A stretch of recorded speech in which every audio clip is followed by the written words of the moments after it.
ஒரு அருமையான நண்டு மசாலா எப்படி செய்யலான்னு பார்க்கலாமா? அதுக்கு 1 ஸ்பூன் மிளகு, 1 ஸ்பூன் சீரகம், 2 ஸ்பூன் சோம்பு, 2 ஸ்பூன் தனியா, 2 காஞ்ச மிளகாய், 4 5 தேங்காய் சில்ல மிக்ஸி ஜாரில் போட்டு கொரன்னு அரைச்சி எடுத்து வச்சுக்கோங்க. இப்போ கடாயில் எண்ணெய் விட்டுட்டு சோம்பு போட்டு தாளிச்சிக்கலாம். 2 வெங்காயம் பொடி பொடியாக கட் பண்ணி அதையும் இதோட சேர்த்துக்கலாம்.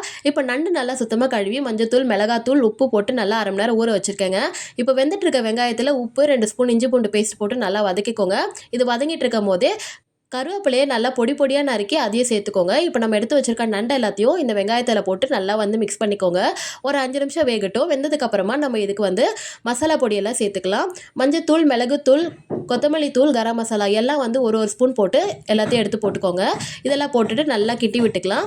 குழம்பு மசாலாவும் போட்டு ஒரு 2 ஸ்பூன் குழம்பு மசாலா போட்டு நல்லா கிண்டிட்டு கொஞ்சம் தண்ணி விட்டு இது ஒரு 5 நிமிஷம் வேக விடுங்க. இப்போ நம்ம தக்காளி அரைச்சி வச்சுருக்கோம், அதையும் ஊற்றிக்கலாம். 2 தக்காளி அரைச்சி ஊற்றிக்கோங்க. மிக்ஸி ஜார் கழுவி அந்த தண்ணி ஊற்றிட்டு நம்ம அரைச்சி வச்சிருக்க பேஸ்ட்டை போட்டுட்டு இதுக்கப்புறமா இதில் உப்பு சேர்த்துட்டு கொஞ்சம் லெமன் ஜூஸை விட்டு ஒரு 1/4 மணி நேரத்துலேருந்து 20 நிமிஷம் நல்லா கொதிக்க விட்டு சுண்ட விடுங்க இந்த நண்டு மசாலாவை. அதுக்கப்புறம் சுட சுட சாப்பாட்டில் போட்டு சாப்பிட்டு பாருங்கள், செம்ம டேஸ்ட்டாக இருக்கும். பாய்.